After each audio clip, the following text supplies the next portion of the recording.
Hello there, YouTube. I am Wheelchair21, and today is day 7 of Voltron week. So our rolling review is none other than the Trendmasters 96/97 Die-Cast Voltron, which is technically determined, or I should say called by the fans as Voltron 3, which is a repurposed version of the Matchbox Die-Cast one released in the 80s. Now this one is heavily featured or based on the original Japanese Beast King Go Lion design and product released to the Japanese market, and it actually had two variants, at least that I know of, when released in America.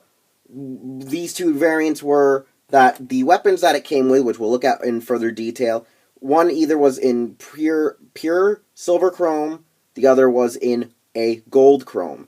Now, the other issue was actually with the sculpt of the lion tails, which for green and red, they actually had a more pinted joint before having this more cone-like shape at the end to solidify and make a sturdier connection into the junction of the shoulder. Now, this Voltron in particular that I have here is not entirely my original. This is the version 1 and the version 2 fused together, which was made possible through freaking Gundam Legacy Extreme's cousin Joe and myself, which honestly right now, at least 80% of it consists of Joe's imperfected parts, or at least mostly perfected limbs with my perfected torso. And I say that because he actually had the chrome tail that breaks off of the lion complete. He had a complete tail of the green lion, but I needed his shoulders and I needed his sturdier legs. So I kind of just kit bashed the freaking black lion to make a more perfected, sturdier lion to keep our figure well balanced and standing. So first off, it's probably best to look at our lions, then go into our accessories, then go into Voltron itself. So, alright, we have, first off, we're going to go with number 2, Red Line, originally piloted by Lance, but now in the modern day is piloted by Keith, which is pretty awesome, very blocky, but fits the design and mold of the original Beast King Go Lion. I really love the chromed out die-cast miniature legs on this figure, and it looks pretty badass. I do feel like it's kind of too stubby for this line. However, the 80s and 90s weren't good with proportions, but it was incredible nonetheless.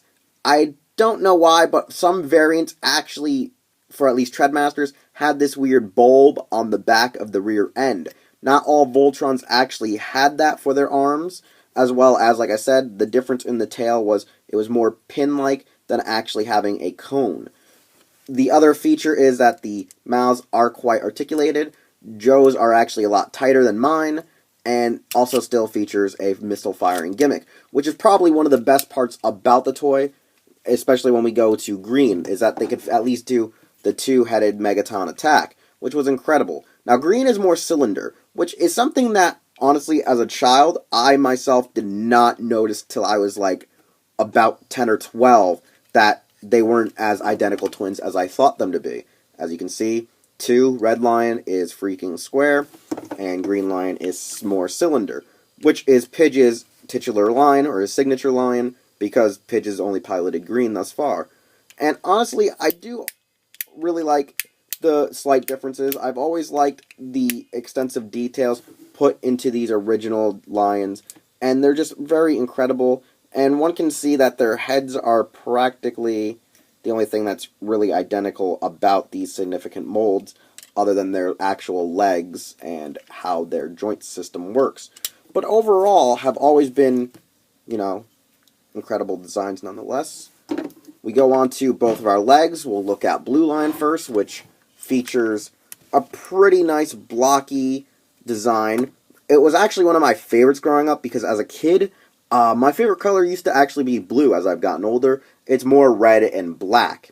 Now, this one's more proportionate to its actual on-screen representation in the cartoon, and it still has vast points of articulation, and pretty much you got an ankle, you got an elbow/knee, and you got the swivel in the front. However, they don't go out, they don't have an actual hinge to go wide in berthing. And the cool thing about Blue is that it has a weird missile pod that shoots out of its back. Its mouth is actually Well, mine originally had like a weird spring-loaded mouth, but Joe's doesn't seem to have the spring and torque like most lions were supposed to have, at least on blue and yellow. Heads do not come off, but that's kind of explanatory for a foot. And the tail is one segmented, swivel jointed, like freaking yellow tail, which the plastic does tend to break on these quite a bit, but not as much as our yellow lion, which still has the same points of articulation. The chrome tail, which is very fragile on a lot of people's freaking goddamn toys. And it has the signature, like, ion cannon that a lot of people tend to love about this line specifically. The other thing is this mouth is the tighter one, always, in any incarnation. Yellow's mouth is always freaking tight and has that real true spring-loaded gimmick. As well as, you can always tell this is different than the Matchbox one due to how the ears are shaped, which, honestly, I hope to God I don't break this toy. But as you can see on this side here, I'm not going to open up the other side, risk of breaking, is the Matchbox one had missile pods that went inside the ears. This one, however, doesn't for some odd reason. But overall, still pretty bitchin' nonetheless. And then we have our black lion, which forms our body and torso. As one can see, the horns are easier to come out on the sides. The mouth does open to reveal its face and jawline. Pretty incredible. You have actually articulated wings that flip and fold up to go over the shoulders. You have its tail, which ironically in the show, all the tails could also double as laser rifles or laser pistols, which was actually pretty cool. You have the underbelly. You have the chipped chrome piece to prove that this is Joe's leg. He can vouch that this was his black lion leg. And originally, to tell the difference also between the chrome and silver weapons, was the ports on the actual black lion were made to encompass each of the specific colors. So mine was originally this nice weird gold, and my rings were gold as well. However, Joe's are silver, and also features silver here. So pretty much they have at least 12 points of articulation with their legs combined. Honestly, it's really cool. It's really good. So let's go look at our weapons and then go look at our combination. Now here are our weapons, which have 5 signature blades for each of your line. You go blue, red, black, yellow, green. With this weapon here for green specifically, you have 2 for yellow lion, 2 for black lion, 1 for blue lion, and I don't recall ever having one for red lion. For some reason, I don't think all of the actual in-show weapons were ever produced for all the lines in the Trendmasters incarnation, but ironically enough, the Soul of Chogokin did for Beast King Go Lion. So if anyone's picking that hunk of a beauty up, yeah, you'll have all the signature weapons for all your lines. You also have the main shield and sword. Now, as earlier stated, some of the weapons were actually casted in silver in certain versions, and some were casted in gold in others. Now, most of these here are all the silver editions. The only gold pieces I threw in was this double rocket missile launcher for gold, and I should say yellow lion, and the actual blazing sword. Now, all these pieces either clipped onto the side of the legs or in the jawline. But they didn't really stay on too well unless you were really one of the blades. And that's actually probably the best part, is ironically enough, the Black Lion's little blade here, this dual jagged dagger, is actually also a dagger we see a lot throughout the series, used when they form Voltron as just like kind of a throwing dagger in general when they couldn't form the blazing sword in time. And if I recall correctly, was used at least on 2 to 3 occasions to significantly injure or actually maim or kill the Robeast. Alright, and now we're going to speed build our Voltron. As you can see, I'm starting here with the blue line, our right leg. Pretty much working from the ground up. So we're going with form feet and legs, form arms and body, so on and so forth. Honestly, the biggest problem with doing this was the fact that actually these joints were pretty stiff, like very tight and firm, making it hard to actually get it to lock in place, and it took a bit of finesse just to do it. Now, ironically enough, the Black Lion was a little bit looser due to the fact that I had to excessively unscrew it and redo it just to make a brand new Black Lion out of both myself and Joe's line that we had together. So right now, yeah, you can see the weird love child taking its shape and form. So now finally, bam, here go our legs, and now our arms. And here we have Voltron, Defender of the Universe, which honestly, for its 97 reissue, retool, and redesign of the Matchbox and possibly Beast King Go Lion alliteration, it is just amazing and it is splendid. Now the problem is with Trendmasters is the longevity. One, its durability isn't all there. I mean, tails break and snap, and other parts tend to crack and break just even without playing with it. So having one in mint condition is very difficult. I mean, it took myself and Joe to build a brand new one pretty much.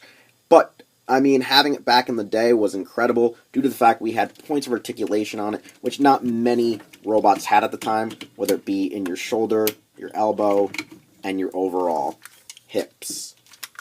It was incredible. It was probably revolutionary for a lot of toys, specifically over in America, because we didn't really have that. Hell, even when Power Rangers came over, we barely had articulation to our mecha. Only a few did, and those were usually the most popular ones eventually in the aftermarket. But since this one was not just special for having its articulation, but having a wide range of accessories, like the battle blades and weaponry for the signature lines that could also be used when it formed Voltron, was incredible. I mean, you had the blades, you have your shield, and you have your iconic blazing sword, which I would love to have a 1-to-1 scale prop of that to use one day, just as like, you know, a mantelpiece or as a cosplay thing. That would be cool for someone to make this, just because this incarnation of the blazing sword is just so badass. The new one from Netflix's original series in production with DreamWorks is just garbage. I don't like its design. This is right now OG true blazing sword. It even looks like a goddamn blazing sword. It's just so badass. But like I said, one of the other issues is that the weapons sometimes don't get held real well with the jaws, due to mostly its construction, and that's just a small, minor problem, you know? So, anyways, the only thing I can say about this is, nowadays, that it's hard to get this one, whether you want to have it in pristine condition in box, or secondary market used. It's just rare to find, so I don't really recommend going out and hunting this down. If you really want a good collector's piece Voltron and you're willing to spend stuff like $100 to $300, just probably get the Bandai Tamashii Nations Soul of Chogokin, because that thing has huge points of articulation, and I sadly had to cancel my pre-order for it just because I just couldn't see myself throwing down the money just freaking yet. Anyways, I'm Wheelchair21, and if you like this review and like my content, I insist that you should subscribe to my channel, which I just hit over 1,000 subscribers now, as well as you can see all my content and other stuff that I do over at Hero Taku and Hero Club. You can also like my page on Facebook, follow me on Twitter, and check me out on Instagram. Nevertheless, thank you for coming to Voltron Week, and the best way to close is with your past, because we don't know indefinitely where our future is going with Legendary Defender. Anyways, I also have to thank Joe for helping me get this and made possible, and I'll see you all next time with the next rolling review, which will go back to just focusing on Bandai products.